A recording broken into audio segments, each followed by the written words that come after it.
Oh, you're first. Wait a minute. I think until a few others show up.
All right. Actually, well, first let me open up the notes. So Professor, yeah, I just want to let you know, on Service Hub, it had today labeled as an in-person day. I don't know if you were aware of that, as a but what? it was an in-person day on Service Hub, I have but I no went idea to, what that means. like, it was supposed to meet in person, I guess, for this class today. Really? Crap. That's what it's telling me on my Service Hub, but I just went to the classroom and nobody was there. So I don't Oh, know if that's on my end or that's why there's no one in here right now, but I mm, just let you know. wow. Well, that sucks. Um, I actually forgot all about that because we haven't met in 2 weeks, and I remember the thing that screwed this up is because there was an issue with whether or not we're going to have what week we're going to have spring break. I mean, they actually, when I wrote down all the scheduling in Christmas break, I think it was, they had a different date listed, the different week. And so I didn't find out about the spring break until like a week before it happened. And so I didn't know what we were supposed to do with the in-person. So the only positive thing about this is at least if it had been the other way around, it really would have been a disaster because I would have been in the classroom by myself and you all would have been at home in front of your computers. Um, yeah, oof, boy, this is a very strange situation. I don't, and it's never made clear to me why we have to have three in-person meetings. And so I just said, all right, we'll have three. But the schedule they originally set up, it appeared that there would be a conflict with the spring breaks. So I thought, well, we'll just figure it out later. And so, where does it actually say that, by the way? Where would you actually find this It information? was um it was on my Service Hub. So like where I can like plan my schedule. Uh-huh. It shows like classroom locations, and for Oh, this class, it has 3 dates where it says we go in person. Um, Here, don't me like I can all right. find the I other know, dates I too. know, I know what you mean now. Yeah, All right. Well, then, okay. So no, it had been such a long time that really and truly forgot all about it. So I'm going to make a note here. We'll have to pick another date. By that time, it was week one.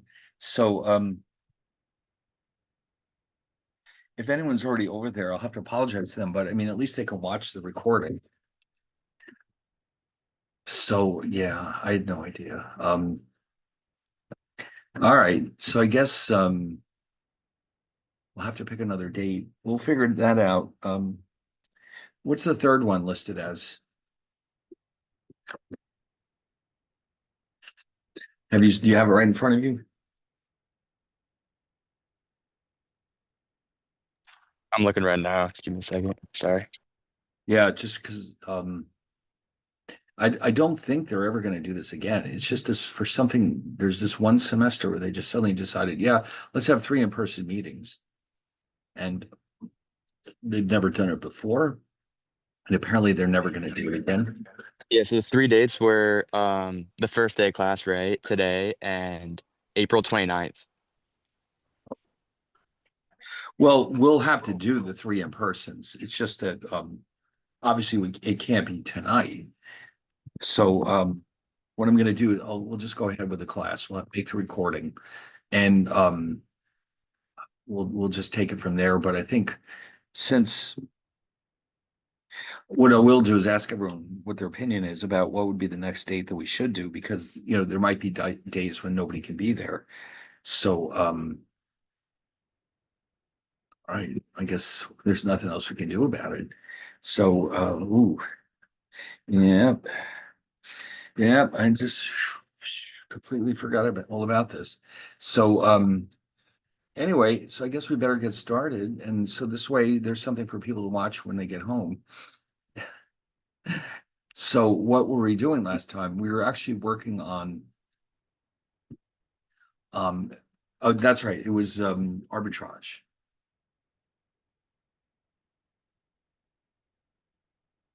So you know what I'm gonna do just in case somebody's trying to write to me. No, I don't see any emails. So yeah. You know what? I wonder if I could maybe I could send out one right now.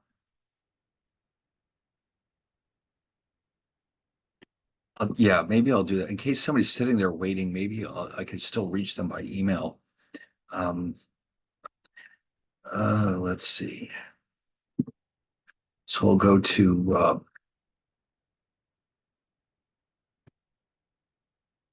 Service Hub. Oops,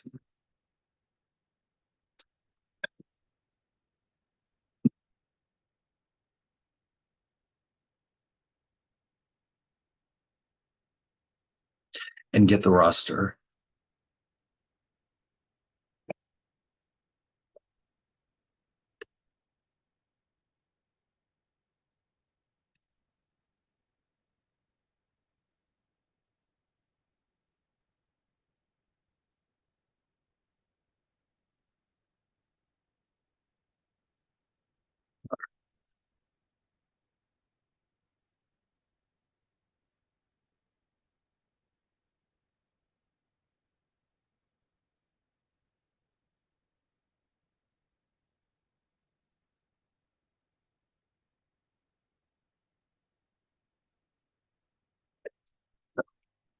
Upload. I completely forgot that we were supposed to meet in person tonight. Um, I will make the recording, and if you can't get home, time to watch it, you can watch at your leisure. Next time we meet,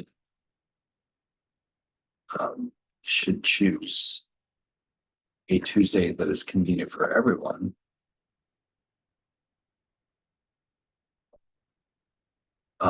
Keeping in mind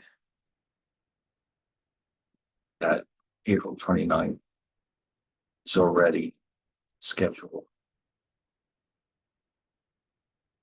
as an in-person class.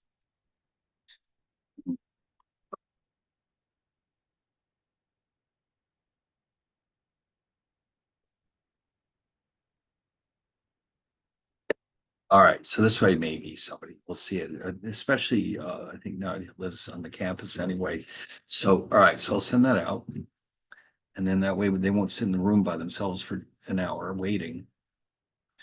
And then in the meantime, I guess we'll get back to it. So, like I said, last time we were doing arbitrage. So this is the actually what I call the appendix. It just means these are the notes that I wrote in chapter 7. The book has its own too, but I like mine better. So we'll start with those and see what they have to say. And then when that's done, we'll take a look at chapter 8 if we have time. So let me just download this real fast.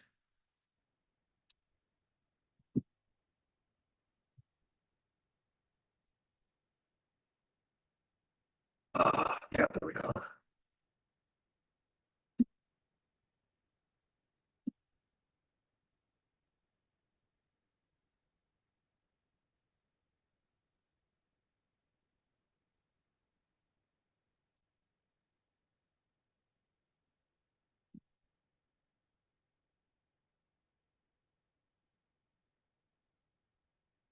All right, so here we are. Now we did some of this already. I don't think we completely finished it. We have two basic types of arbitrage that we need to understand in the financial markets, although specifically the currency markets. So first of all, let's remind ourselves what exactly is arbitrage. It basically means that we can earn risk-free profits when assets are mispriced in the market. Okay, what does that mean? It means that if you have a scenario where an asset is relatively underpriced or undervalued in one market and relatively overpriced in another market, you can make profits by just simply buying the asset where it is relatively underpriced and then turn around and sell it in the market where it is relatively overpriced. And then you put the difference in your pocket. Okay, now there might be transactions costs involved here. And if they are, then that would reduce your profits. But as long as there's money to be made, you could do it by buying where it's cheap, selling where it's more expensive, and then the rest is your profit. So if imagine a scenario where gold is selling for $1,500 in the US and 900 pounds per ounce in the UK, at a time when the exchange rate is $1.50 per pound. Is there an arbitrage opportunity here? Well, what we have to do first is convert the price in one country into the currency of the other country. So here we decided to convert the British pound price into dollars so we can compare them directly because otherwise it's hard to say. So the UK price is 900 pounds, up at $1.50 per pound. That implies a price of $1,350 per ounce, which is lower than it would be in the United States, where it's $1,500 an ounce. And that means there we go. We have an opportunity to make money here.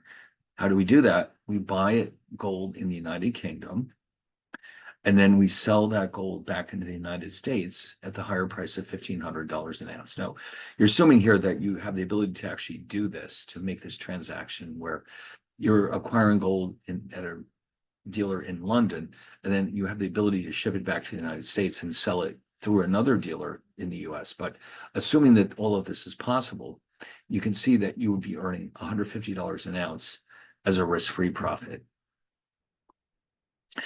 Although, of course, again, if there's any transactions cost, you would have to take that into account. So it's $150 net of any transactions costs, such as, let's say you ship the gold overseas by plane. It could be expensive, but as long as it's less than $150 an ounce, that means you're going to put money in your pocket. Only because the price is inconsistent between the two markets. Now, normally you don't expect this to happen very often, if ever, but it is still possible, even at this point in time. So now, of course, it won't last very long because what's going to happen is everyone will notice this, and you'll get a lot of people buying gold in the cheaper market, which is here in the US, UK rather, and selling it in the US where it's more expensive. And so that will affect the price in both markets. Specifically, as people buy gold in the UK at $13.50 an ounce, the price will go up, of course, because this demand is rising. As people sell it in the United States, the price will drop because the supply is rising. Okay, so what will happen is fairly quickly, the price will be exactly the same in the two countries once we take into account the exchange rate. And that's when the arbitrage opportunity disappears.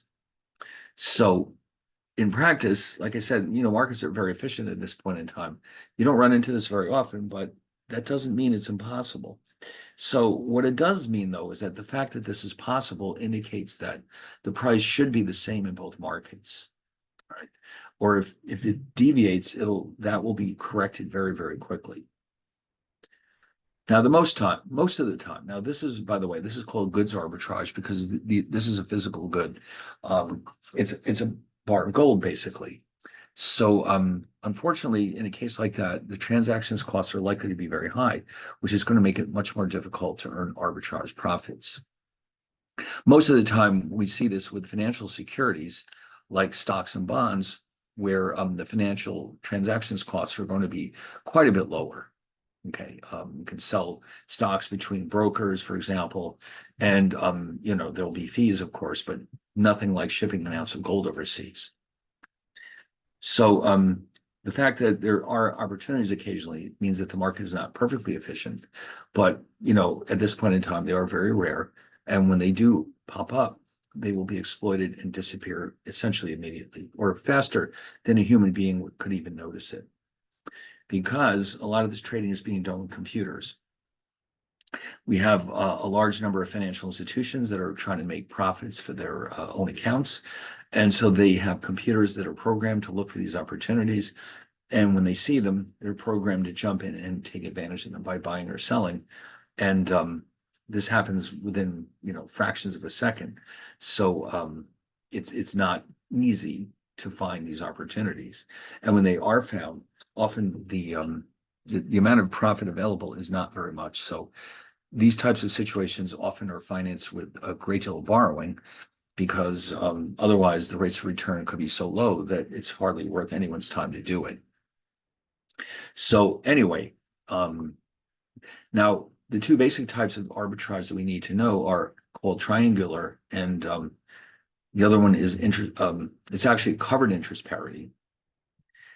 Or I'm sorry, covered interest arbitrage, or CIA. This is the one where we're looking at cross exchange rates. So, in other words, if you have, let's say here in our example, we have an exchange rate in New York City at $2 a pound. And then in Tokyo, down here, you can see that the exchange rate between the dollar and yen is 120 yen per dollar. But then we have an inconsistency here in London, where the cross exchange rate is 250 yen per pound. And you can see just by looking at those numbers, there's something's not right. Okay, what is that something? Well, the fact is that if I were to take my quote for the dollar per pound at $2 per pound and multiply it by 120 yen per dollar, you notice the dollars cancel out. And what's left over is yen per pound.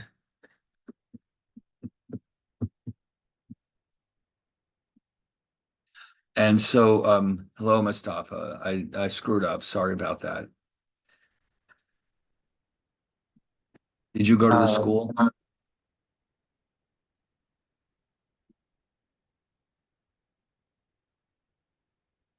Were you over there?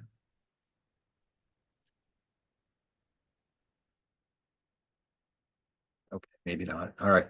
Anyway, so 240 yen per pound, but the quote from the dealer in London is 250 yen per pound. Okay, so this is what we call the implied cross exchange rate. And so the 250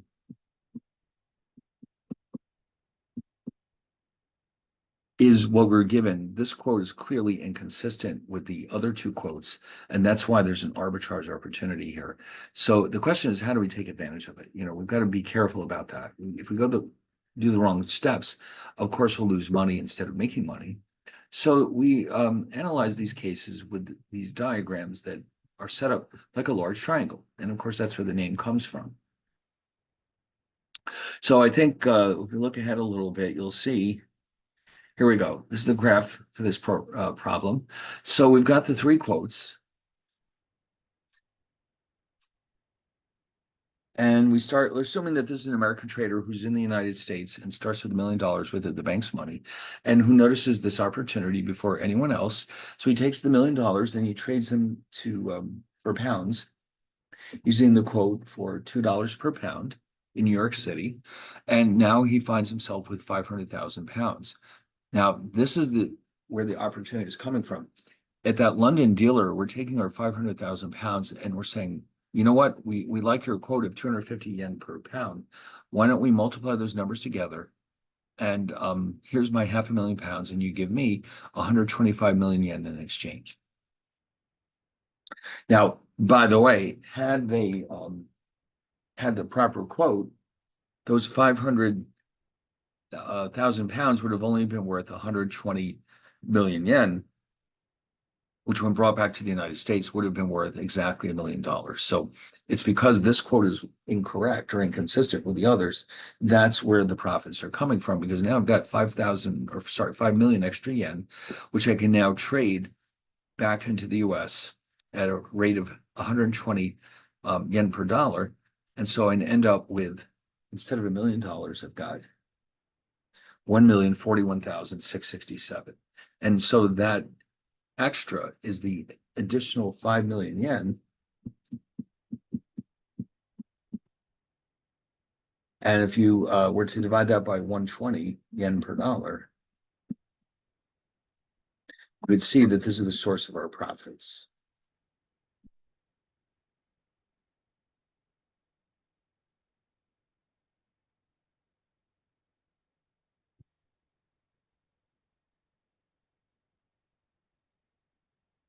Yeah, 41,000.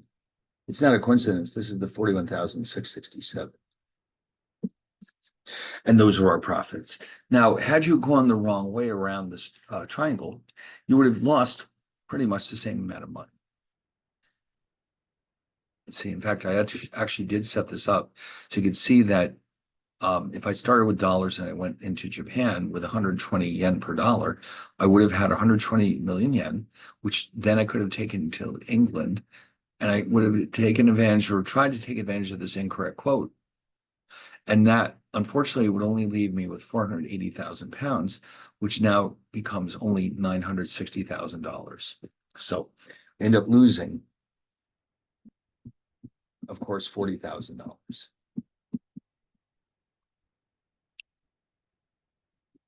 All right. Actually, I'm going to check my email real fast in case somebody wrote back. Um,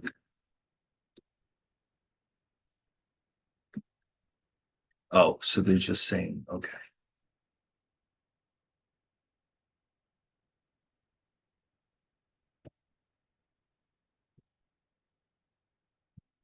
All right. Well, I did what I could. All right. Anyway, so now I just want to make it clear here. It doesn't matter what country we start in, and it also doesn't matter how much money we start with. We'll still make money no matter what we do. So here we started with 500,000 pounds, and we went around the triangle in the same direction, and you could see we wound up with a profit of 20,000. 833.50, which is what we want if we're British. Okay. So, and that should be approximately equal to the 41,667 we made in the United States. And then finally, if we started on Japan, same thing. You can see as we go around, as long as we're going in the right direction, we made approximately 5,208,000 yen.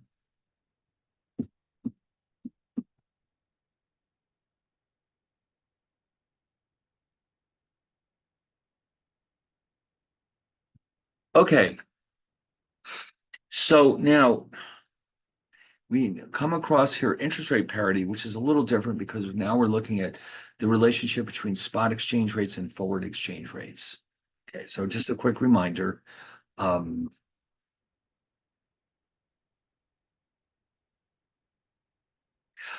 case you've forgotten, spot exchange rate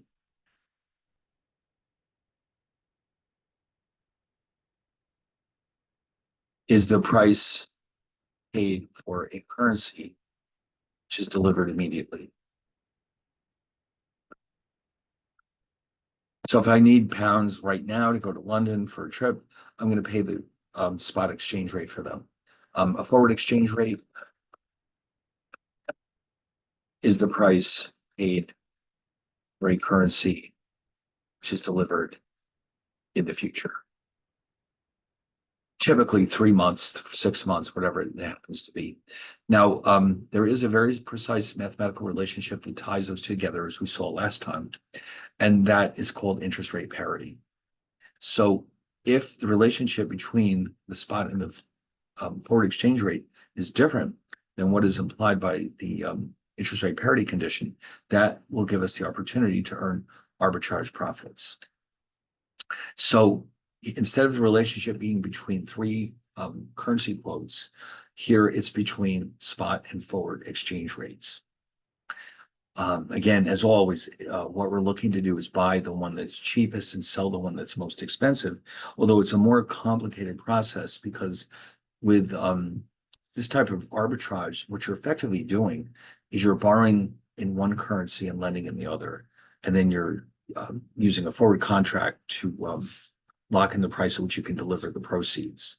So it's a little bit more involved. And so, as you remember, the diagram has 4 parts to it instead of 3. Well, once you get the hang of it, it's not that difficult to follow what's happening. So anyway, let's take a look at our example.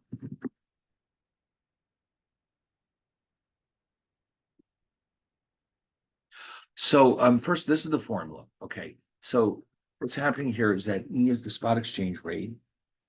And by the way, though, I do want to mention here that this is based on the assumption this formula only holds if we have dollars per unit of foreign currency. All right, this is one of those rare times when it matters which way we quote the exchange rate. Okay. Okay, so in other words, if this is dollars and pounds, which it will be, you'll see that I typically use dollars and pounds. That means E is dollars per pound. And then R is the US rate of interest, which basically means the rate paid on euro dollar deposits. The reason for that is because this formula assumes that you are going to actually execute trades where you are lending money in one euro market, let's say 1 euro currency market, I should say, and borrowing in the other one. That this is how you actually are carrying out this transaction. So you need to borrow in 1 euro currency market and lend in the other. Now, because these are euro currency markets, the day count conventions are going to be, as it turns out, n over 360, which means actual number of days over actually, I'm sorry, this one is 3360.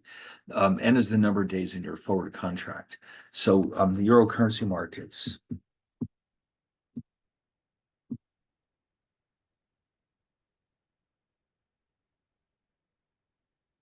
are based on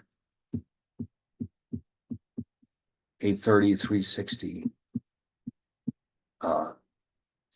convention, which means every month is treated as if it had 30 days, and then the entire year is treated as if it had 360 days. So when they calculate how much interest they owe you, let's say you keep your money in the euro dollar deposit account for the months of January and February, the amount of interest you'll earn will be basically 1/6 of the annual rate of interest. Okay, because 2 months would mean 60 days out of a 360-day year. Okay, in other markets, you might get, let's say, actual over 365, let's say, or actual over 360. There's a lot of possibilities. It depends on what type of market it is.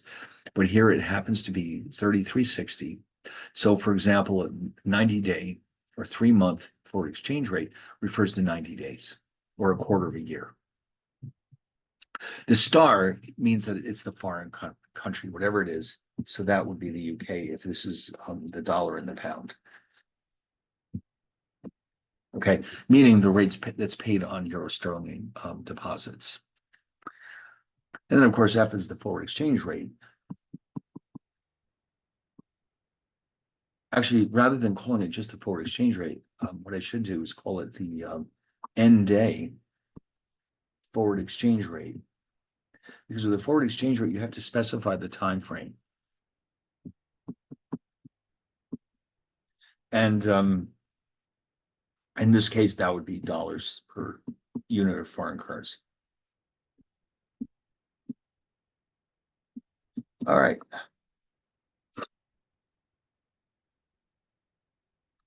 So we have this example where we've got 180 days, meaning half a year.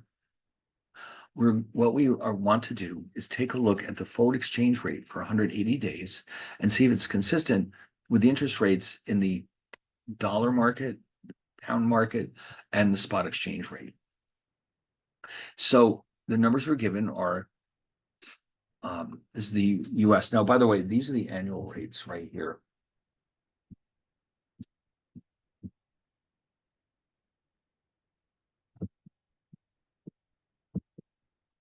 Euro dollar rate. So you notice how it's 180 days. So in other words, you can think of it as a 6-month forward exchange rate. This is the euro sterling rate.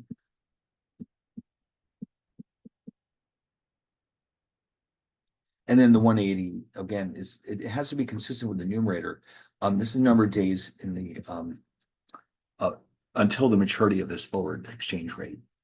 And of course, the current spot exchange rate was given to us as 186.93.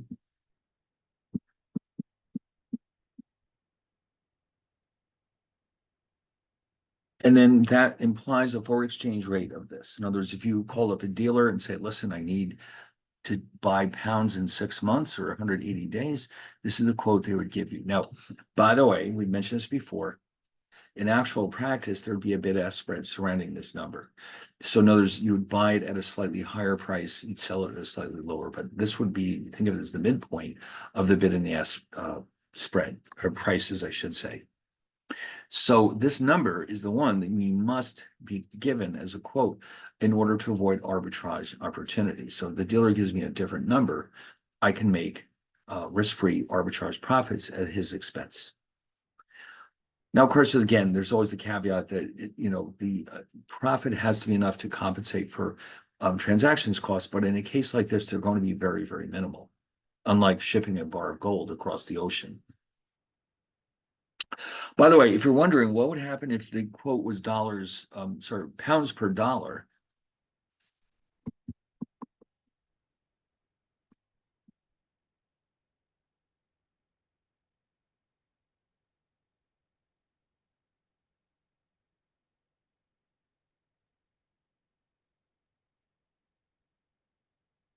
then we use this formula instead.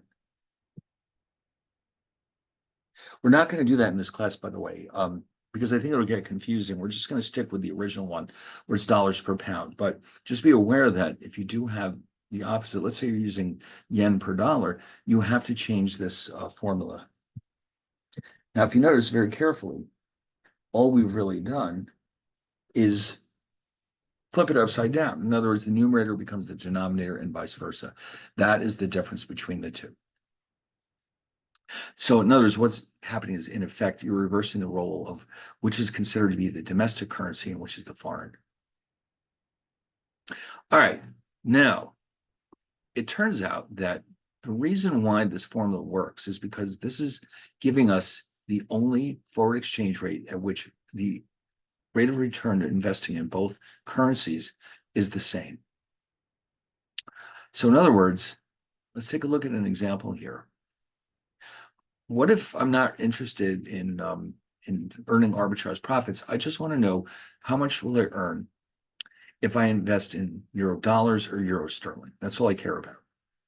So if I start with $1 million and put them in a euro dollar account, I can lock in the euro dollar rate, 2.89% for 180 days.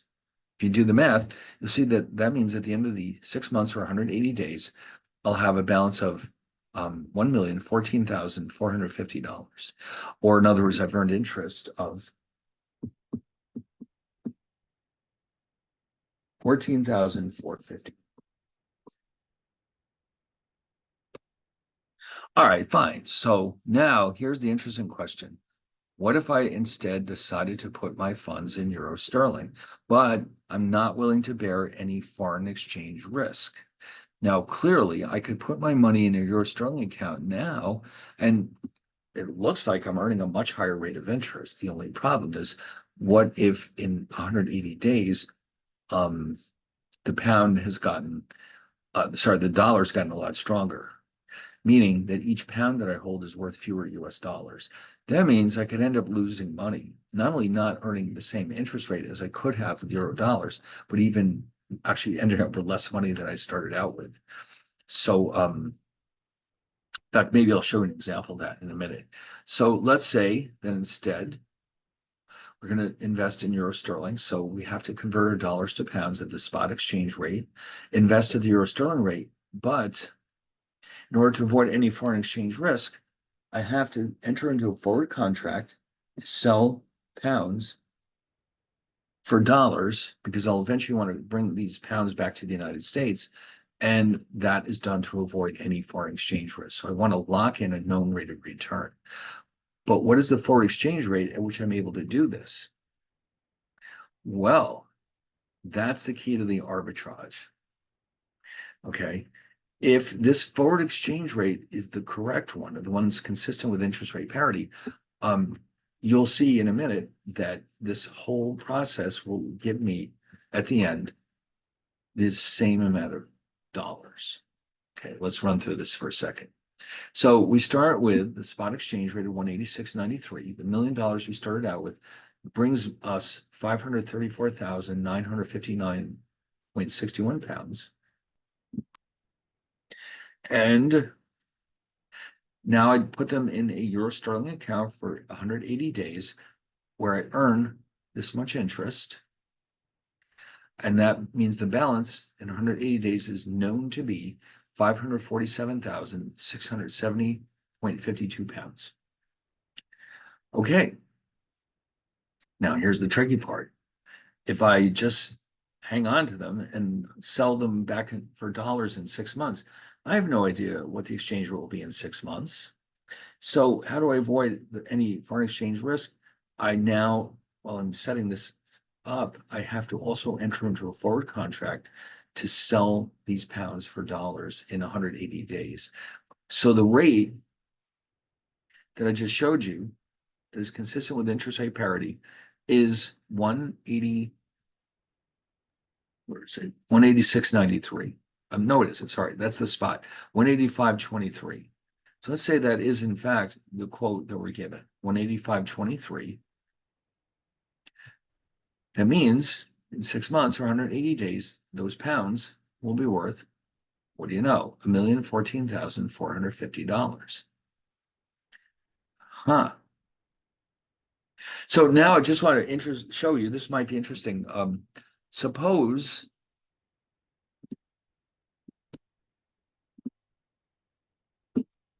that we did not cover our foreign exchange risk with a forward contract. By the way, that's the origin of this name. In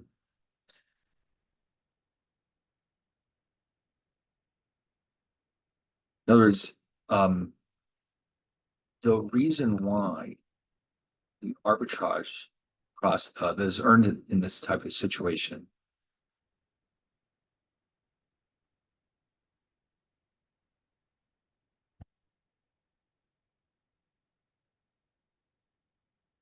oh, I've got three P's in there, for God's sake.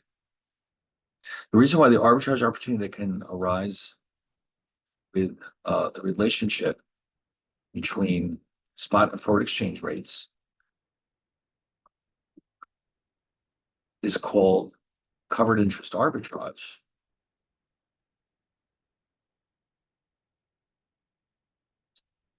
Is because the word covered refers to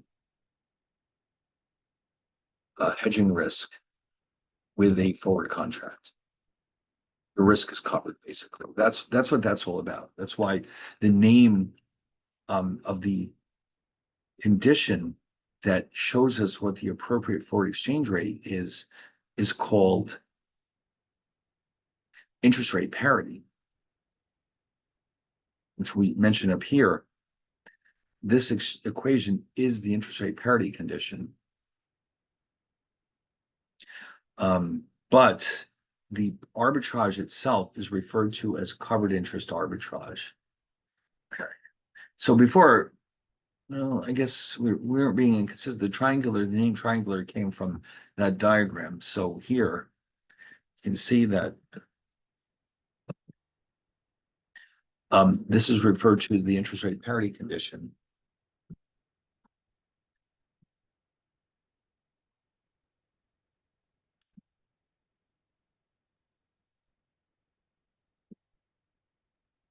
And the arbitrage opportunity that might arise here, um, covered interest arbitrage,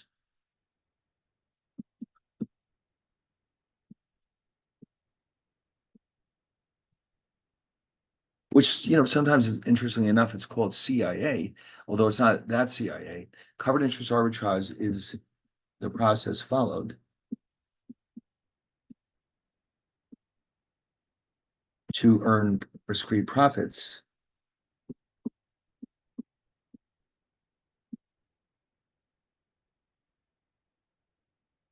if this condition is violated.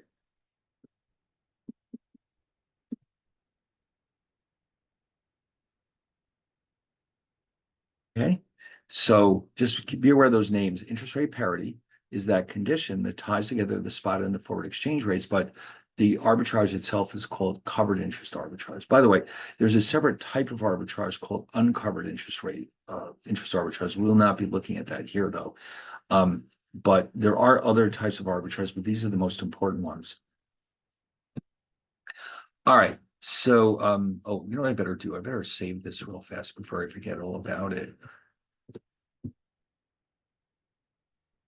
It would be so easy to do that.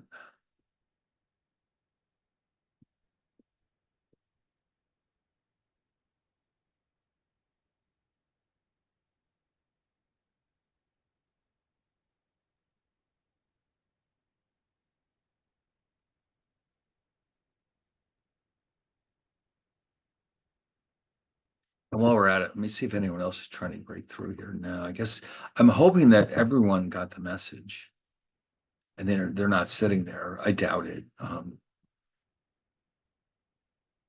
No. Okay. Well, anyway, let's get back to this. So what I wanted to show you is what would happen if we decided not to bother with that forward contract. Why not? I mean, let's see what would have happened. Well, then for one thing, you're taking a risk, which means it's not really arbitrage anymore. Arbitrage implies that what you're doing has no risk involved. Okay. Because if there's a risk, it means that you're actually being compensated for the risk that you're bearing. An arbitrage means that you're making money without taking on any risk. And that means that markets are inefficient. So what would happen here is that we know that we will have, this is a done deal. There's no question about this part. This many pounds in 180 days. That's guaranteed.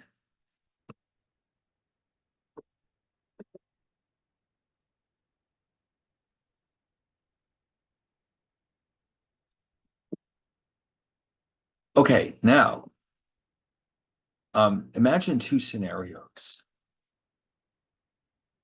And the first one is in 180 days, exchange rate is, say, $1.90 per pound.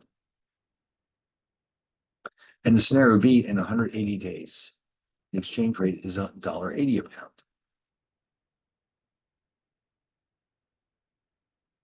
So let's see what would have happened. So in 180 days, we have all these pounds that we don't need. We want to trade them back to dollars. So in scenario A, how much are they worth?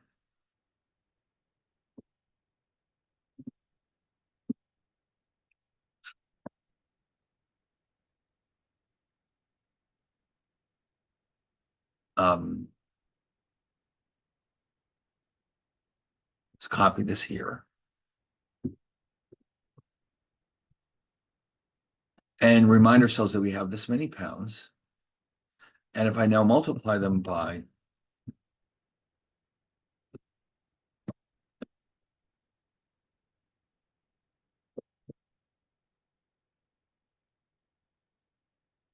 See how much we get. 547.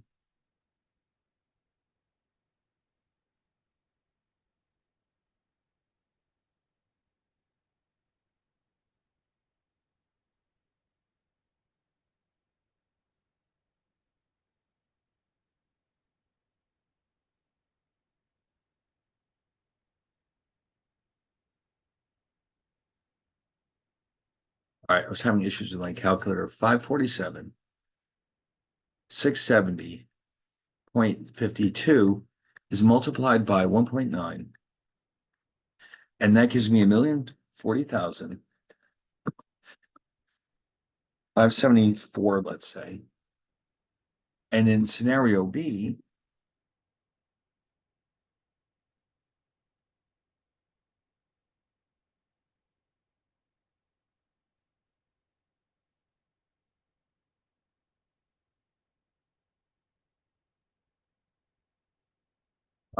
instead it's $1.80, and that leaves us with,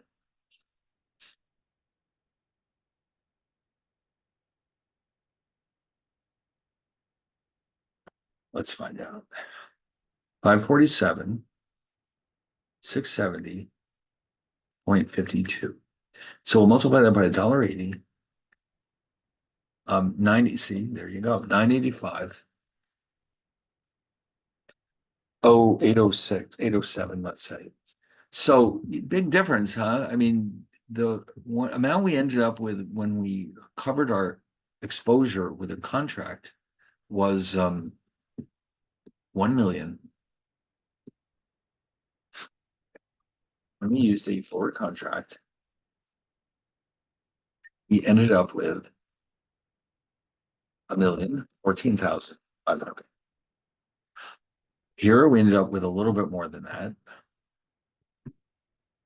Actually, let me add this here so you can see it all together. Compared with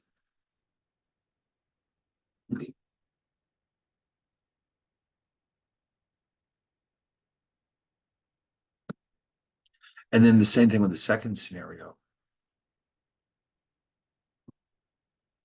So in the first case, with a weaker dollar, we actually made even more interest on or we have a better rate of return because we didn't cover our risk. But in the second case, we not only had less money at the end, we actually ended up losing money. We have less money than we started out with because the dollar got stronger.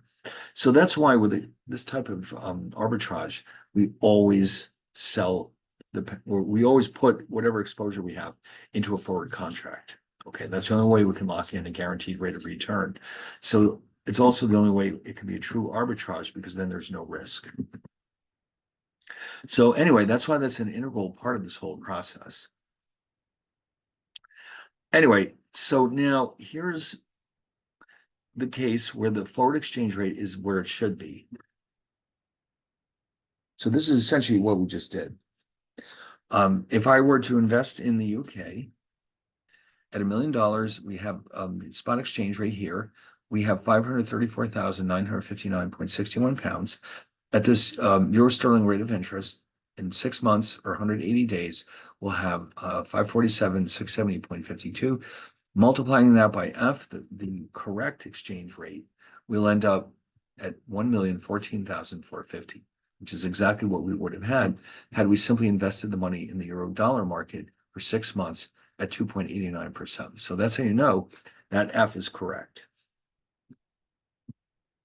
If it's not, let's say that F is too high, it's 186, instead of the correct level of 185.23.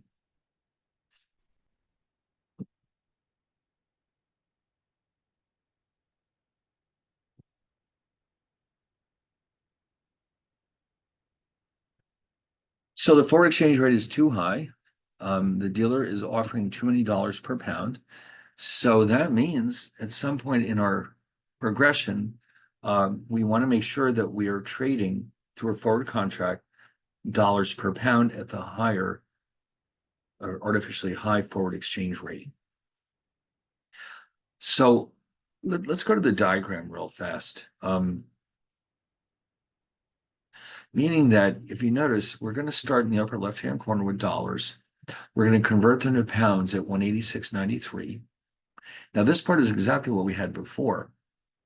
And then we'll enter into a contract to sell them back at 186 each. And that's where the profits are. Because if you notice, we ended up here by going through this direction instead of just keeping our money in the United States.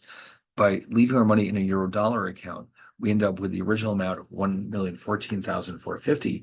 Whereas now with this incorrect forward exchange rate, we can actually end up with 1,018,667.17. So the strategy here is to do this. The $1 million is going to be borrowed in the US using this rate of 289. So at the end, we're collecting this and we're repaying this. And so the difference between the two is our profit, which in this case is slightly more than $4,000. So that's where the money's coming from. We're not even using our own money, if you notice. It's all borrowed money. There's no risks. And this is what an arbitrage is all about.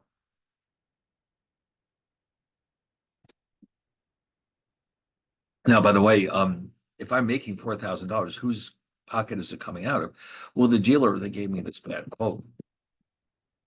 I don't think they'll do that again. All right. They'll learn from their mistakes and say, oh my God, what did we just do? But you know, that's the way it goes. I mean, if you put a bad quote, you have to expect somebody to take advantage of it. Okay. So now, by the way, what if you'd gone the wrong direction? You would have lost money. Okay.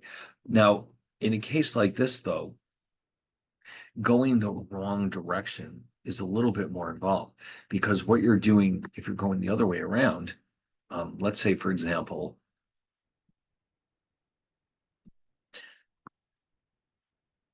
suppose instead that F is $1.85 per pound. It's too low. Okay, it's supposed to be 185.23. Okay, so only at 185.23 do we have the right amount. Okay. So let's see, where is it? It's up here somewhere. Right, 185.23. So now this time it's too low. So if I were to go the same direction around the circle at 185, you can see at the end I'd collect less than I started out, or at least less than I could have gotten in the United States. So that means I must reverse this whole process. The question is how? Now it looks like I don't have a separate diagram for that case. So I guess we could put one together right now. Let's see, how would that work? So in the bottom left-hand corner, the number hasn't changed. Let's assume, just to keep the numbers consistent with each other, that we're going to borrow 534, 959.61 in the UK. In other words, instead of borrowing dollars, we're going to borrow pounds. Now, of course, we're assuming that that's possible, but you know, at this point in time, that's not going to be a problem. And especially imagine this is really a dealer at or a trader at a major investment bank. It's not going to be a problem. So that means we start down here. We borrow 534, 959, 61. Now, because we're borrowing pounds, we have to pay the euro sterling rate of interest. So that's let's go back and get that one. That would be, let's say, it's 475.21.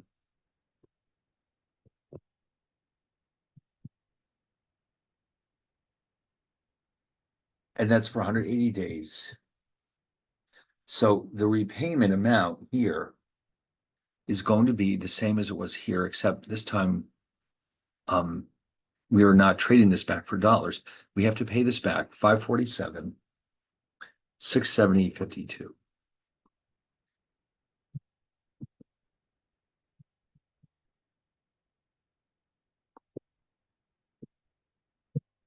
That's the amount that we're repaying on our pound loan. Now, in the meantime, we take these pounds back to the United States at the spot exchange rate of 186.93. This is worth exactly $1 million. And that I chose that number on purpose so that would happen. Now, here I'm going to invest this at 289% in 180 days. We already know that this is going to be worth 1,014,450. But we're also going to enter into a forward contract. And now we're being given the wrong quote. So the big question is, how many pounds will we collect from this contract? So if you multiply, not sorry, you divide 1,014,000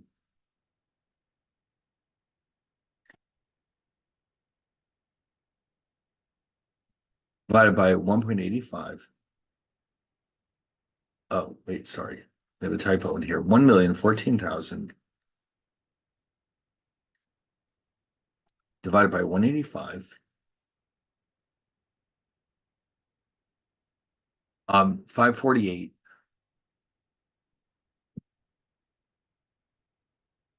351.30. And there's your profit right there. So your profit is not very much. I'll give you that. It's only about 700 pounds maybe, but it's still risk-free money. So in other words, depending on whether F is too high or too low, that's how you decide which approach to take. Here we borrowed in the UK, we invested the proceeds in the United States. In the other case, it's the other way around. And again, you'll know you've gone the wrong way if you end up losing money. So here you start down here.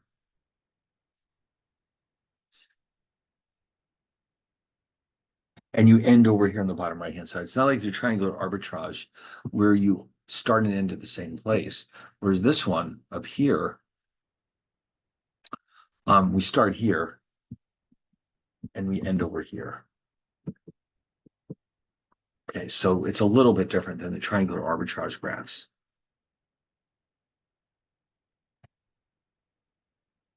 Well, all right then. I think we're in pretty good shape here. Now, what I've done is I put together some problem sets so we can get a little practice with.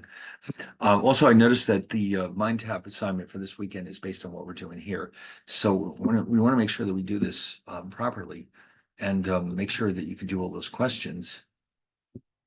So let me open up those problems and let's see what they look like. There's one of each, by the way. There's one problem for triangular arbitrage. There's one problem for what we just did, covered interest arbitrage.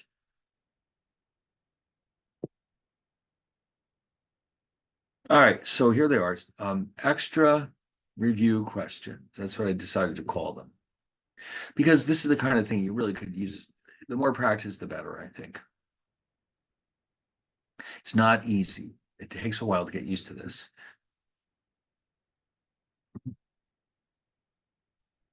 All right, I can't tell if it's downloading or not. Oh, yes, it is. All right, good.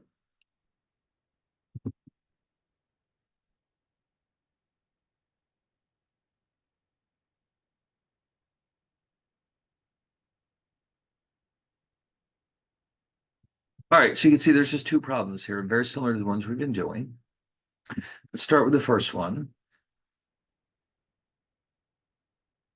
And I'll open up a new document. We'll call it solutions.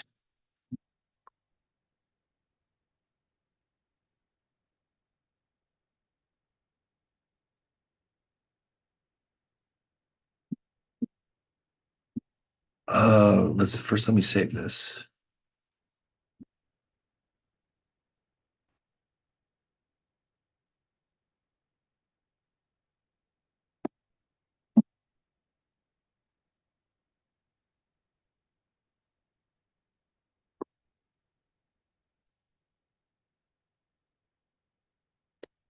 Okay.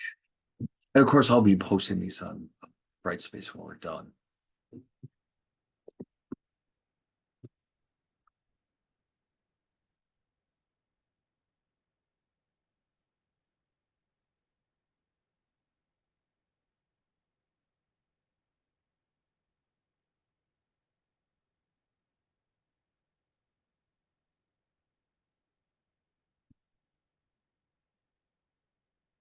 All right, here we go.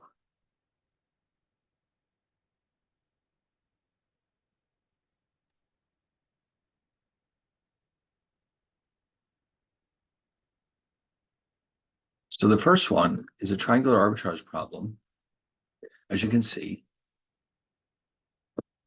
So let's copy these. I'll just copy these over here. So the first thing you want to do is look for the cross exchange rate and see if it's consistent with the other two.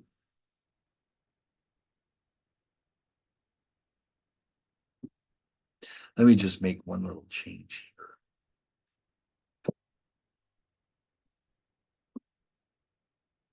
Much better. All right. So let's take a quick look at this cross exchange rate, which is euros per pound.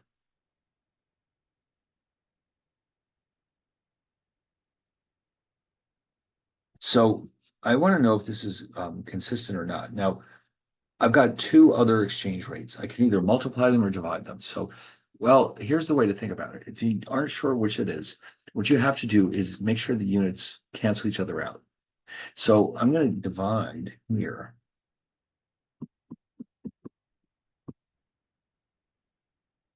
And of course, everyone recognizes this is the euro. And by doing this, you might recall that dividing by a ratio is the same thing as multiplying by its inverse. So the dollars do cancel out. The units will be exactly what I'm hoping for, which is euros per pound. And 1.5 over 1.2 is equal to 1.25. Oh, sorry, this would be euros.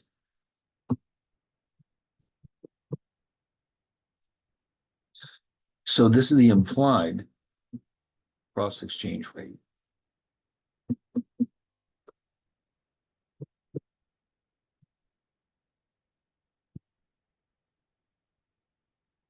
But guess what? The one that they've given us is a pound, 1 pound, sorry, 1.30 euros per pound. Oh no. All right. Well, that's not correct, obviously. Oh, by the way, I do want to mention one other thing with the triangular arbitrage. It doesn't actually matter where you place the circles. As long as you go through them in the correct direction, you'll have the correct answer. So just to make sure we're all on the same page, what I would like you to do is what I did, which is to put dollars down here,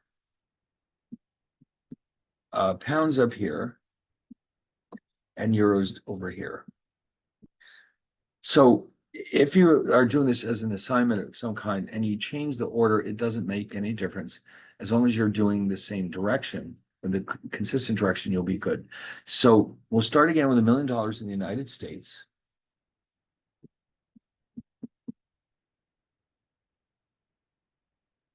Now, the part here that is in question is, what about that $1.30 per pound?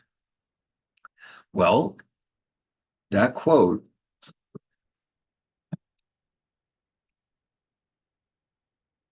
of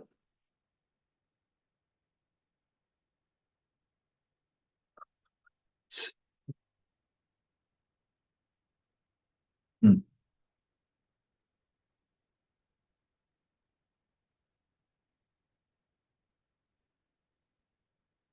yeah, it doesn't want, I don't know what's going on here. It won't let me. Oh, here it is.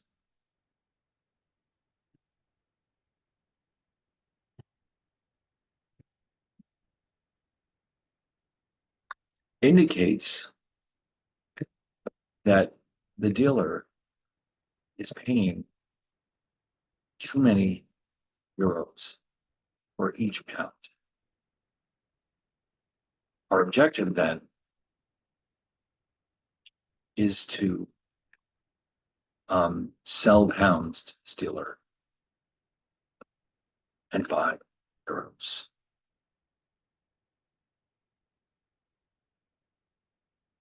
Okay. Uh, Actually, wait a minute. No, I'm stating this incorrectly. Sell euros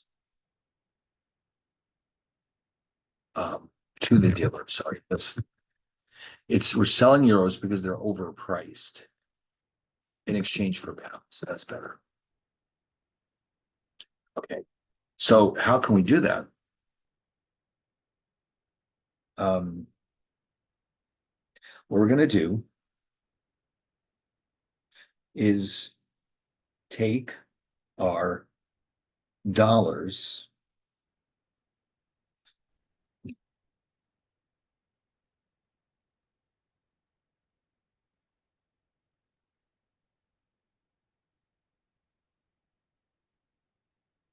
Now, when we bring them back to London, um, we're going to divide.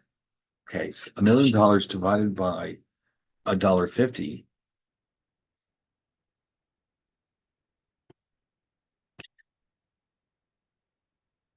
Wait a minute.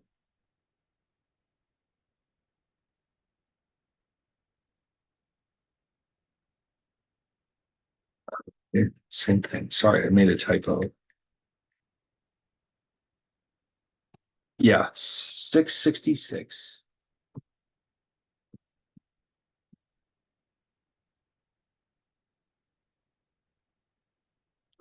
So those pounds, I'm going to take them to this dealer at the quote they offered us and say, listen, we have all these wonderful pounds we'd like to sell you. We understand that you're offering $1.30 per pound.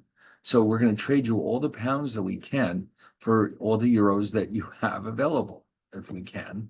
Okay. Oh, I realized this is backwards now. I had it right the first time. Pounds to the dealer in exchange for euros. All right. So we're going to multiply this number up here, the 666,666,67 times $1.30. Oh, sorry, I dropped something.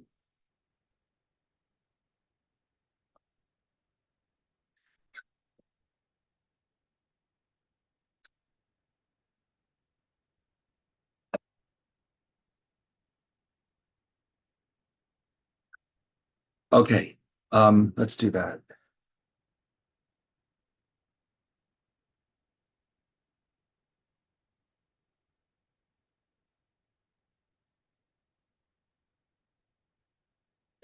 It's approximately 866.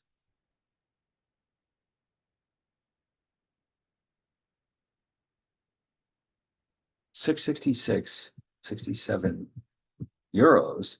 Now remember, this exchange rate was quoted as $1.20 per euro. So now I'm going to multiply those euros by $1.20. Okay. And let's see what we get. Oh yeah, there you go. 1,040,000 pounds.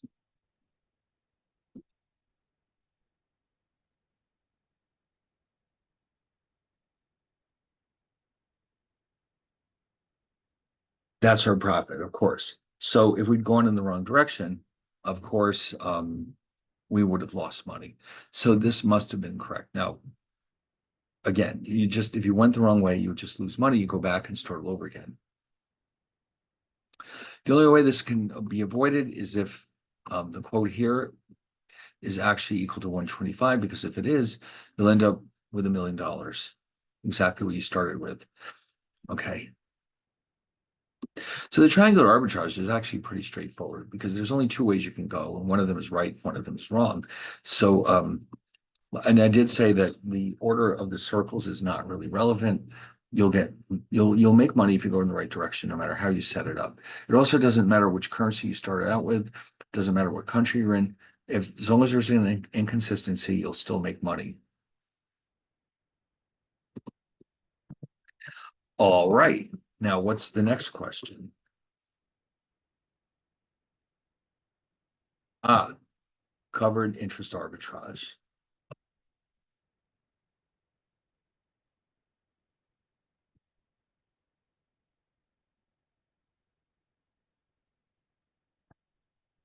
Just make one little change. I really hate it when these paragraphs are so spread out. There we go. All right. So what we have to do, the very first thing we always want to do is calculate the implied forward exchange rate using interest rate parity.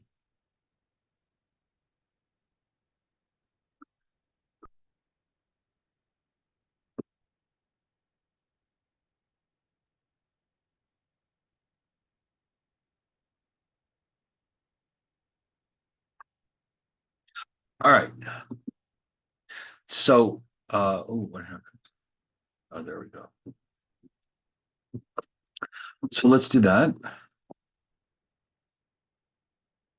Now, if it turns out to match this number, well, then we stop. That means there's no arbitrage opportunities. Okay, that is actually the possible solution to this problem. So what do we know? First of all, we're dealing with 180 days because it's 6 months. The spot exchange rate is 150. The forward is given as 153. That's the part that we're not so sure about. The two rates are, by the way, the slides use slightly different notation for this. I just want to point that out. Every book uses slightly different way, especially when it comes to interest rate. There's something about interest rates. Nobody can seem to agree what variables to use for them. Okay, but anyway, let's see, what else do we have? The rate of interest in the US, which we're calling R, is 6%. Euro sterling, the foreign rate, is 4. And then the N is 180 because that's half a year. All right, so here's, let's see. Yeah.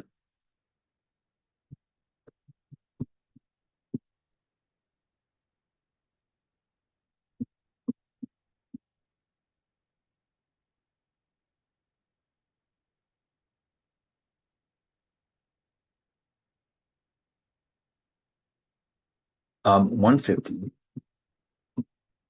1 plus 0.06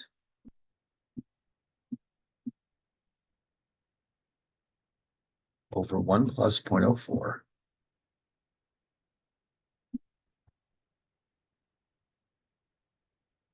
So you could simplify that a little bit. What you've actually got here is,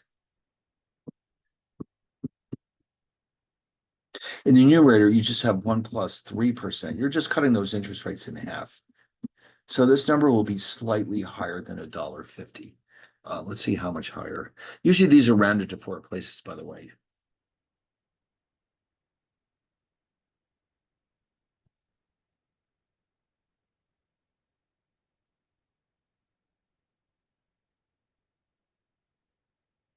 It's approximately 1.5147.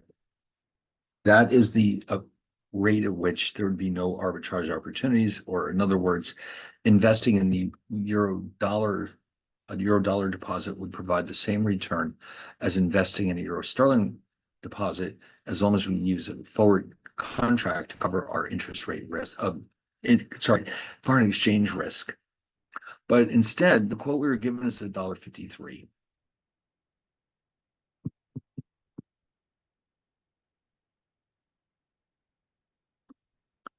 All right. So again, let's just keep things simple and assume that we're going to start with $1 million. Okay. And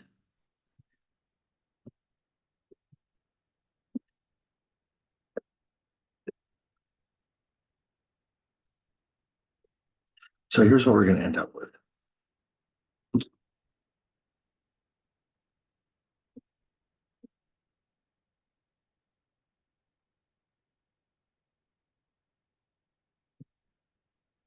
So the spot exchange rate was 150 per pound.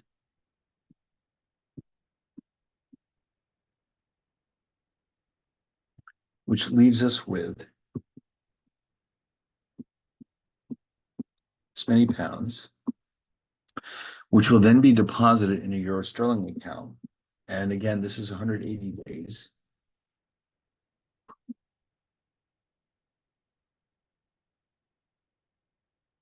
At the end of 180 days, you'll have 2% more than you started out with. So what you're basically doing here is you're multiplying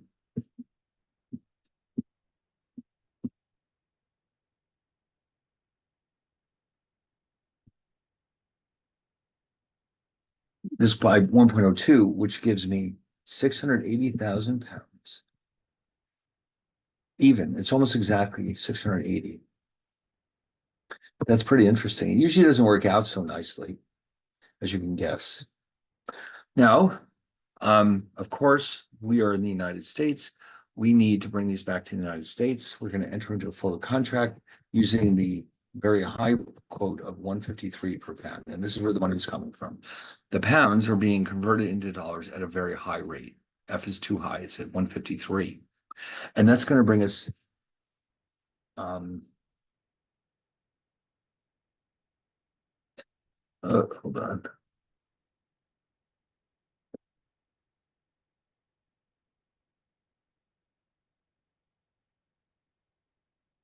$1,040,400.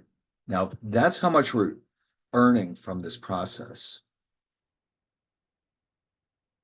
Because remember, so we took our dollars, we borrowed $1 million, we're investing them in the UK, and at the end of 6 months, we'll have 1,040,400. So we're earning those. How much are we paying back on this loan? This is in the US, the rate we chose is 6%, but this is only half a year. So you're really only paying 3%.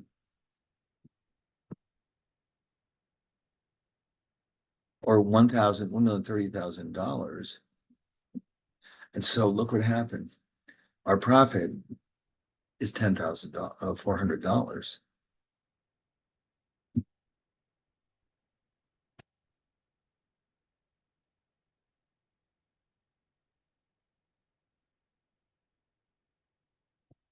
Now, again, like before with the triangular arbitrage, if we instead made the mistake of starting in London and borrowing pounds and then turning them back into dollars, we just would have lost money.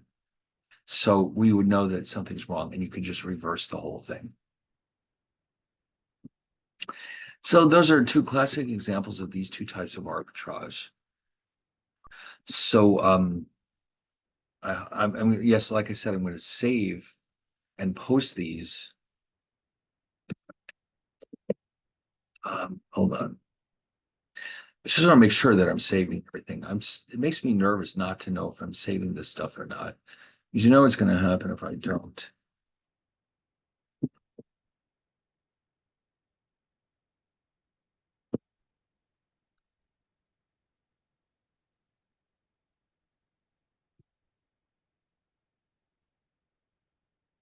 Okay, it looks like we saved it. Good. I'll save it again, just to be on the safe side. All right, so those were the extra problems that are designed to help us understand the content. So I think that's the end of 7. Yeah, that's all we had. Let me just quickly run through here and see if there's anything we missed in the books chapter slides. I don't think so. The details are in here. Like I said, the notation in the book is a little bit different, the interest rates in particular. But it's the same content. I just want to see if there's any little thing that we should probably go over.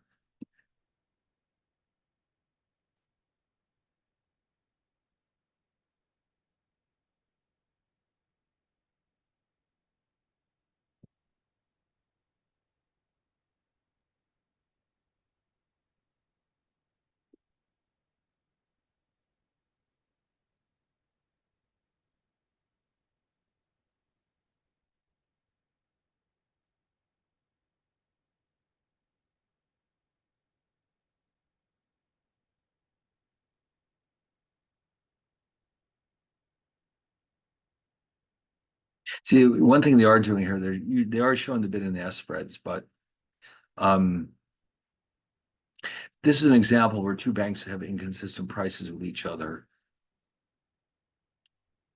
They're calling that locational arbitrage.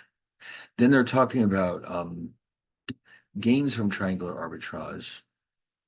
And so this is an example of the dollar, the pound, and the Malaysian ringgit. This is exactly what we were doing.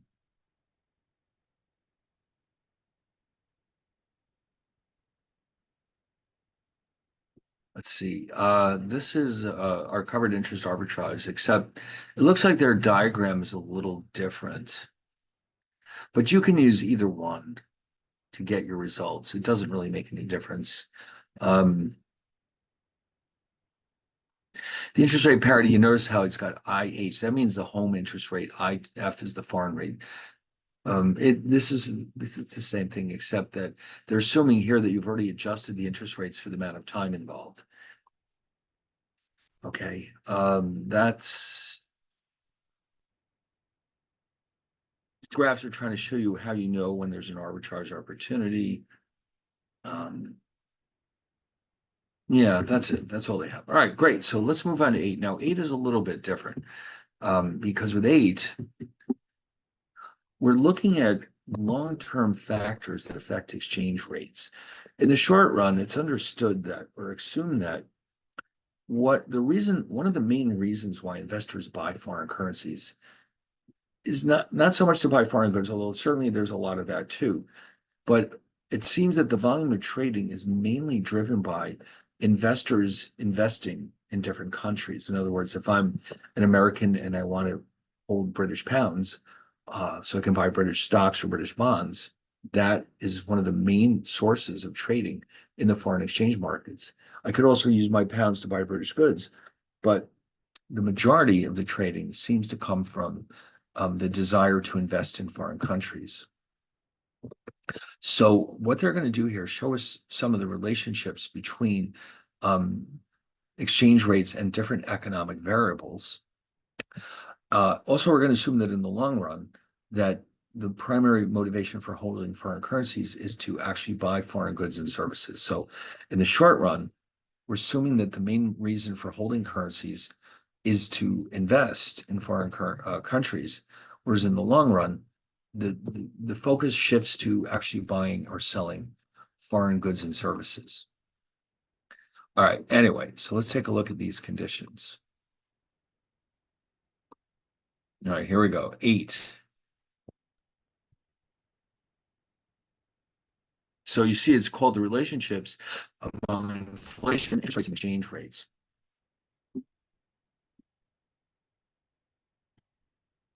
Okay.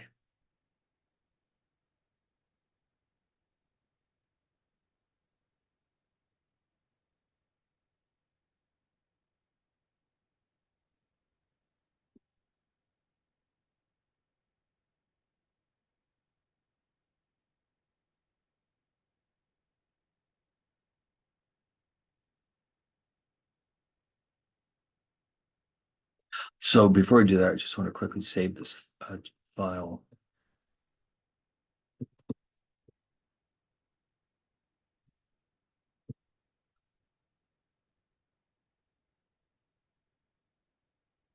All right, let's see what we've got in this chapter.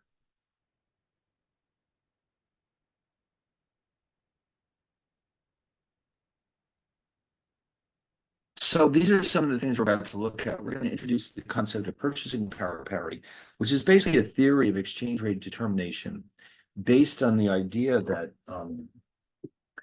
inflation is harmful to a currency. Okay, so it makes sense when you think about it because clearly you don't want to be investing in a country where inflation will swallow up all of your rate of return. But also you don't want to buy foreign goods from a country that has a high inflation rate because their goods will be terribly expensive. So we're going to, for the first time, introduce the concept of inflation. into our determination of exchange rates and how they behave. Now, I do want to point out that here we're only looking at spot exchange rates. We're not considering forward exchange rates because the relationships we're considering here are not based on arbitrage. Okay, instead they're based on a concept called equilibrium, which you may have come across in basic micro or macro, where variables tend to find their appropriate relationships, at least in the long run. And that comes from our supply and demand framework, which, if you want to quickly review this, if you have, let's say, price and quantity of a good, here's where the equilibrium point would be. And here is the only place where the quantity supplied equals the quantity demanded. Then, if not, there's two things that can happen. Let's say the price is too high. I'll call that pH. Then we have what's called a surplus. The quantity supplied exceeds the quantity demanded, and the price will then gravitate back towards equilibrium. It'll drop, and eventually it'll find the correct level of equilibrium. In other words, keep in mind, this is the only place where quantity supplied equals quantity demanded, which means everyone's happy. Anywhere else, there'll be adjustments until we reach this point. If the price is too low, on the other hand, that means we'll have a shortage because the quantity supplied is too low for the quantity demanded, and the price will find itself going up. So, in other words, in an equilibrium market like this, or an equilibrium framework, I should say, the price is assumed to either be in equilibrium or gradually moving back towards equilibrium. Okay, so this is an automatic adjustment process. When this is true, the markets are said to be self-correcting or efficient, okay, meaning that they might deviate from equilibrium for short periods of time, but eventually they'll move back towards their equilibrium positions because that's the only point where everybody's satisfied. So this is very different than arbitrage, where discrepancies can lead to risk-free profits. We don't have that possibility here. So arbitrage happens immediately, whereas violations of equilibrium can be corrected fairly slowly. And literally it could be years before a market returns to equilibrium if it's not there now. So these conditions we're looking at in this chapter are in a way the same thing, because when they're violated, there's no arbitrage opportunities. Instead, there's a long gradual adjustment period until we find ourselves back at that point. So we have two basic types of purchasing power parity: absolute and relative. Now, the first one is based on a very important idea called the law of one price.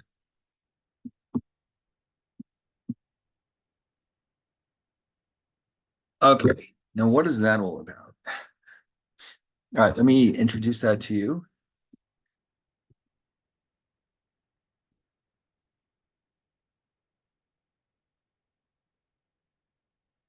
A good should sell for the same price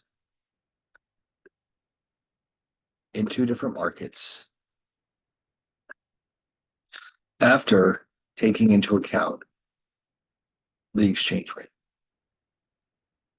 Now, we saw an exact example of this before when we were talking about gold prices in New York and in London.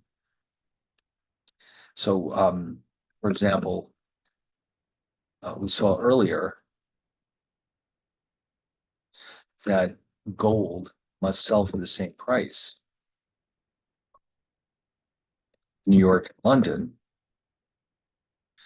after adjusting for the exchange rate.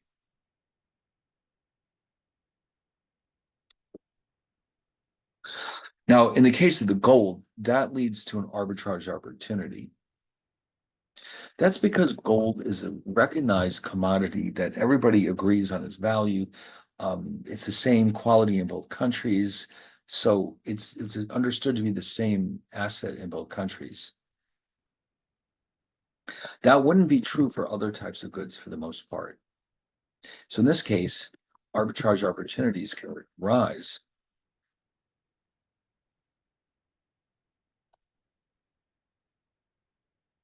if there is a discrepancy in prices in New York and London.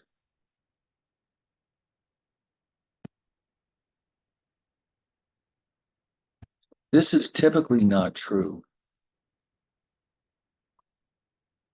for many goods and services. For example, if there is a discrepancy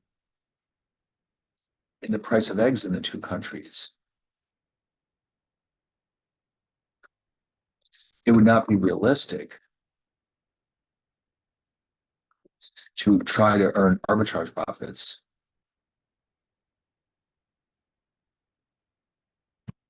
by buying eggs in the cheaper market and selling them in the more expensive market. Why not? Well, because the eggs will spoil. If you know, there's also issues with them breaking in transit, and they're just not that expensive to start with. So imagine how much it would cost to ship a dozen eggs across the ocean. So so the law of one price basically assumes that this is no matter what good it is, the prices will be the same in two different countries. But as it turns out, that in practice,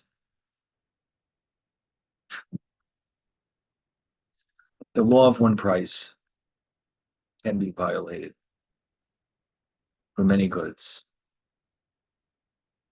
and services. Okay, so the purchasing power parity is based on the assumption that the law of one price holds for all goods and services.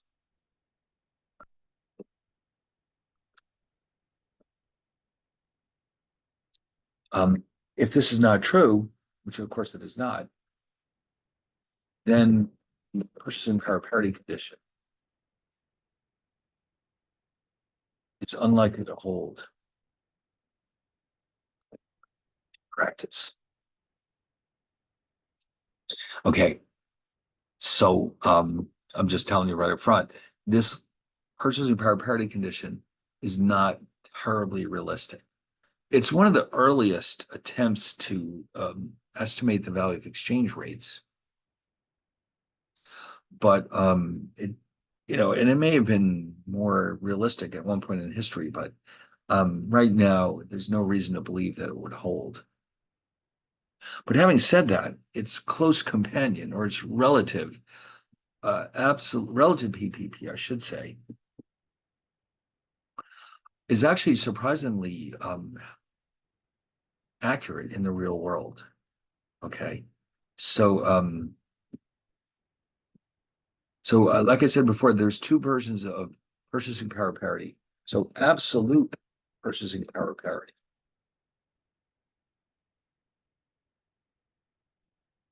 does not hold in practice, or does not typically hold in practice. Relative purchasing power parity, on the other hand,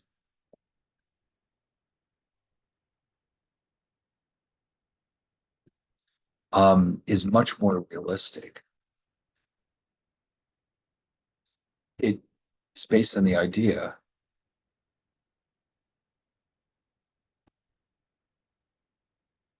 that a currency will depreciate against another currency from a country with a lower inflation. And the amount of depreciation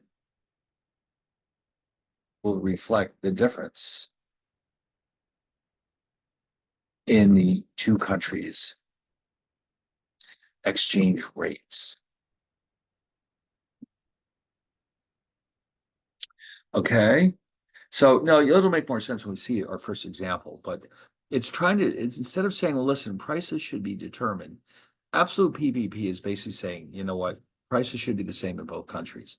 This relative purchasing power parity is essentially just saying, listen, if one country's inflation is higher than the other, its currency will depreciate. And that's a much more realistic statement. Okay, so that we can kind of live with in practice. So here's how this thing works. These, by the way, here they're using these capital I's for inflation rates. E is the spot exchange rate. So basically what you're seeing here, let's throw some examples in here, some actual numbers. Let's say the US rate of inflation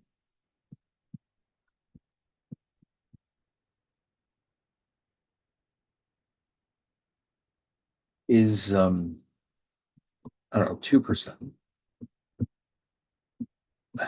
And then F for foreign, the British rate of inflation is 4%. So this formula says E is coming from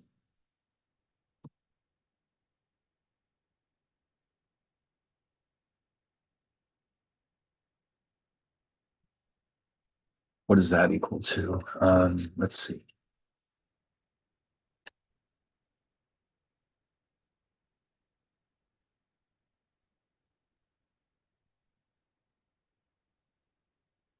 Minus 0.019.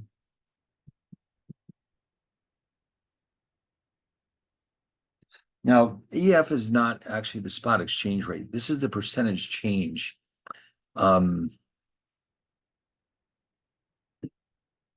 See, what are they doing here? Yeah, the percentage change. They're quoting this in terms of the percentage change. So, in other words, what this is showing us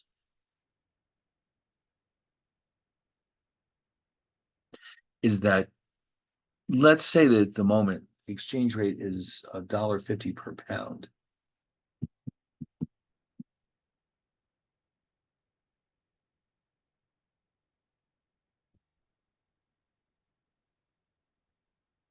Then, according to this theory, next year it should be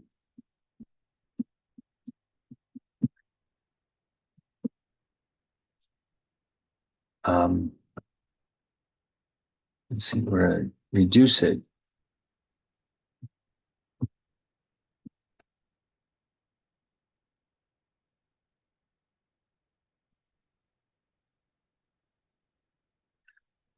Let's see, 1 minus 0.019.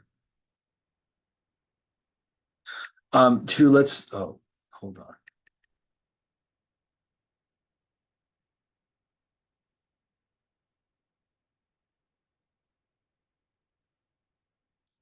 Let's say 147.15. If nothing else changes, of course. So there's a year later, since the US has lower inflation by approximately 1.9%, then it stands to reason that the dollar should be stronger by about 1.9%. That's what this theory is telling us.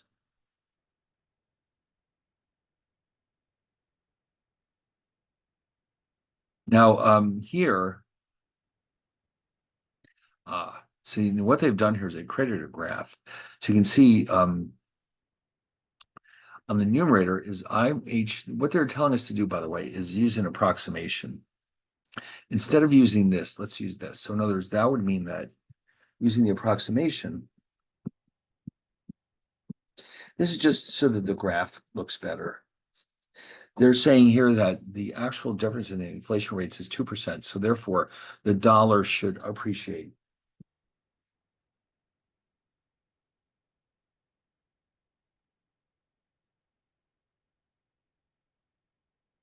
by 2% against the pound.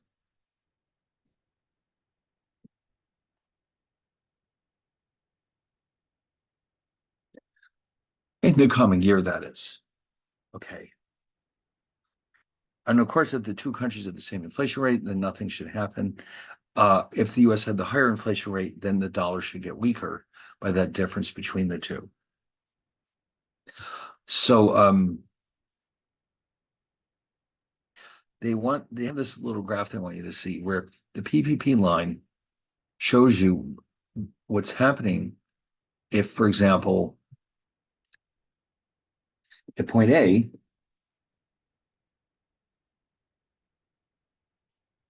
the US inflation rate is higher than the UK rate.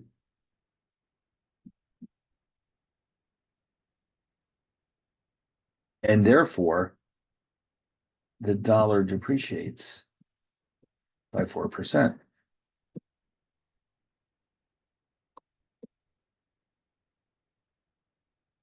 That's for the point on the line. Now, of course, what they're also allowing for the possibility here is that these 2 points are not on the line, which is where we have deviations or discrepancies from purchasing power parity, because it's still not, because the law of one price is easily violated, there's no guarantee that this relationship will hold in practice, although sometimes it works well and sometimes it doesn't. So that's what they're showing us here.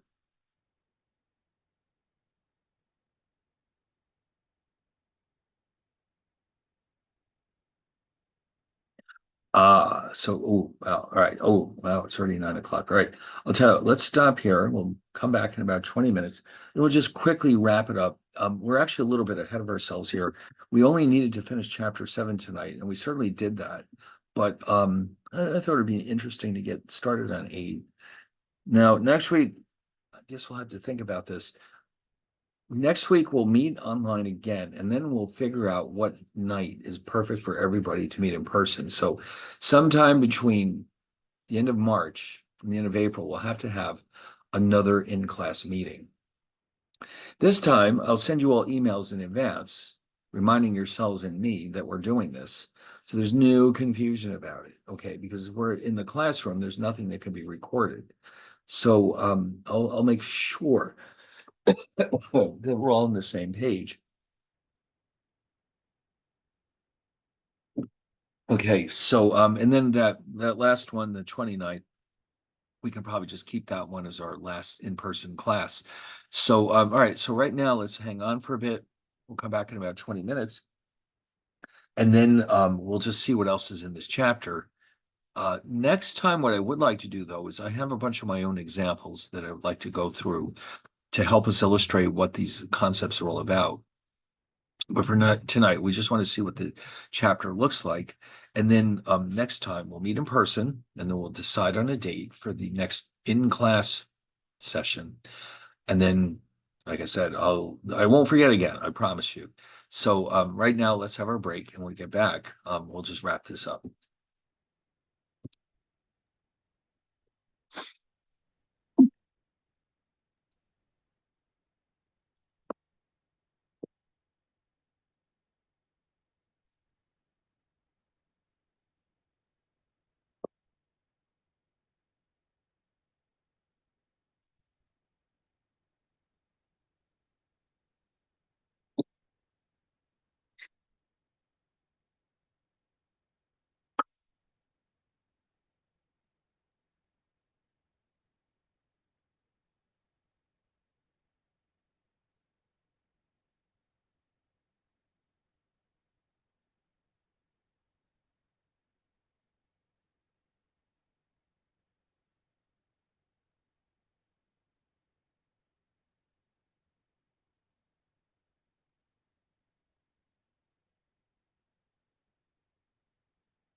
These are a bunch of books that I have to read in 2025. I've had most funny tonight here, America's Strong.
All right, so let's just finish this up real fast. So we'll go back to chapter 8 now. So here they're kind of getting involved with more statistical analysis. What they're really doing is saying, well, listen, suppose we wanted to know if purchasing power parity is really true or not. Well, they're explaining how you would use regression analysis to find out if it's really true or not. I don't think that you're expected to do this within mind tap assignments, but what they're basically saying is that what you would have to do is gather up data. Let's say you're looking at the US and Canada in the upper left-hand corner. You in the vertical axis, you've got US inflation minus Canadian inflation. And then across the horizontal axis, you're looking at the percentage change in the exchange rate. And so what you're looking for with those dots represent the actual data. What you're hoping to see is basically a straight line. Well, they look not like very good, do they? No, they don't. There seems to be a lot of random scattering around. It appears that the correlations between these two variables are very, very weak. And that's a bad sign. That means that it does not appear, well, I mean, I shouldn't say that. I mean, it doesn't look like this is very strong evidence in favor of it. Okay. So, but without having the actual numbers, it's hard to be sure. But the graphs themselves don't really show a whole, or if the relationship is there, it's not very strong. So, this is one of those things that's been analyzed to death in the economic literature. I don't know how important it really is for us, but they just want you to know that economists are constantly testing whether purchasing power parity holds or not. But we really would not expect it to be holding very tightly because, again, like I said, ultimately we're assuming the existence of a long run price for all goods and services, and we know that that's not true. So it would take a very long time frame for this kind of thing to actually work properly. So here they're explaining to us why would it fall apart? Because we're assuming in the purchasing power parity that the only thing that is driving a country's exchange rate is the inflation differential. But what if that's not true? For example, they're proposing another alternative approach where they're saying, listen, the exchange rate change should depend on, of course, to a certain degree on inflation. And if you notice, by the way, these little deltas, this is the Greek letter delta, and it simply means the change in. So sometimes it's more interesting or useful to look at a variable, not the level of the variable, but how it's changed over time. So if, for example, delta INF means not just the actual difference between the inflation rates in the US and a foreign country, but how it's changed since some point in the past. So in other words, if the inflation differential is getting wider, depending on which country is experiencing higher inflation, that should have a major impact on the exchange rate between the two countries. The second one is the change in the interest rate differential. The third one is a change in the income levels of the two countries. Then we have change in government controls. Now, for that one, what they're talking about is they're being very nice about it. Oh my God, what happened here?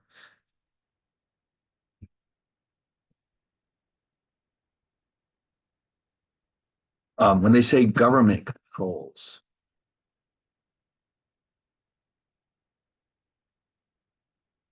I'm putting that in quotes, refers to methods that governments use to restrict either trade or capital flows. Just as an example, tariffs and quotas. So you may have heard these terms before. A tariff is a tax on imported goods that is designed to make foreign goods more expensive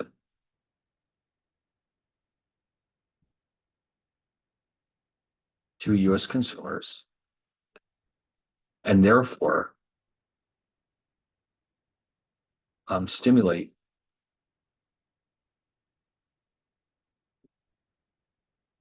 the domestic demand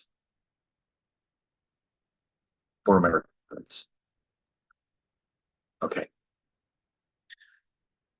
A quota is kind of similar. A quota is a numerical limit on how many units of foreign goods can be imported into the United States. In fact, they have such limits on how many Japanese cars can be imported into the United States. You may not have known that, but there's, the Japanese can only import so many cars every year. And that's, of course, because Japanese car companies are so efficient. And, the US government is just worried that they could potentially put American car manufacturers out of business. Now, sometimes you do have countries that will actually put limitations on foreigners investing in their country. They may say, listen, foreigners cannot come in here and buy, let's say, our stocks and bonds or something like that. That's what capital flows are all about. It restricts the flows of funds into and out of a country. You don't see a whole lot of that with the major countries like the US, Japan, Canada, Italy, you name it. That tends to be done by smaller countries. But we do definitely have tariffs and quotas in place, and there's probably going to be more in the future. And so this would tend to have an influence on the strength of the dollar relative to our trade partners. So then also we have here expectations of future exchange rates. In other words, the way people see the dollar, if they think the dollar is getting weaker, it'll affect their how much they're willing to hold the dollar, and that will affect the value of the dollar. So what they're claiming in this slide here is that the purchasing power parity theory basically says that the percentage change in the exchange rate is entirely driven by the change in the inflation differential. End of story. But they're making the case here that because these other factors have been shown to affect the exchange rate,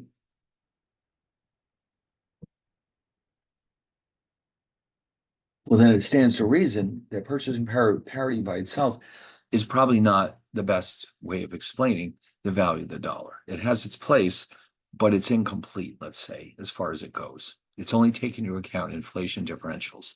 What about these other factors? So again, a lot of research is done to find out, are these theories working or not? The problem is that, if you reject purchasing power parity, we have to have something else to take its place. And so I guess economists are still working on that. But anyway, now the Fisher effect is a little bit different because the Fisher effect is based on interest rates in the sense that according to the Fisher effect, well, actually, what I should say, let me take a step back. The original Fisher effect stated that the nominal rate of interest, which means the actually observed rate of interest,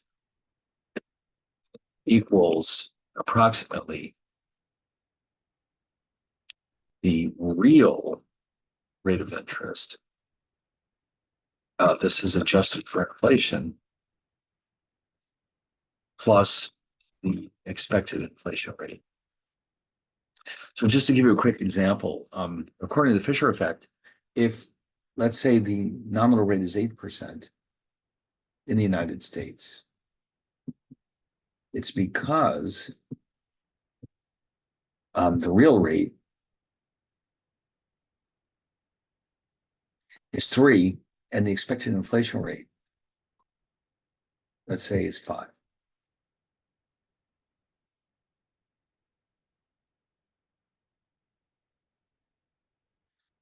That's how Irving Fisher is the author of this theory. He was a kind of an interesting character. He wrote a very famous book in the, let's say, 30s, the 1930s, that is. Um, and he talked about, his ideas about interest rates. The thing about Fisher is that he was an academic, but he's also an inventor. And so he was in an unusual position where that he was writing all these books and papers, but he also was quite well off, as a matter of fact, financially because of his inventions. So he had kind of a unique perspective. And so he's very well remembered for his Fisher effect, which ties together the relationship between the nominal or observed rate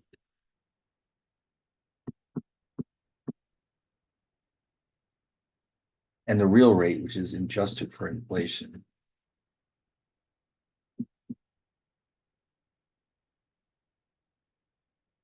So what's happening here is that they're taking this and extending it to the international sector and coming up with the conclusion that um, similarly to what we were just seeing, that according to this international Fisher effect now,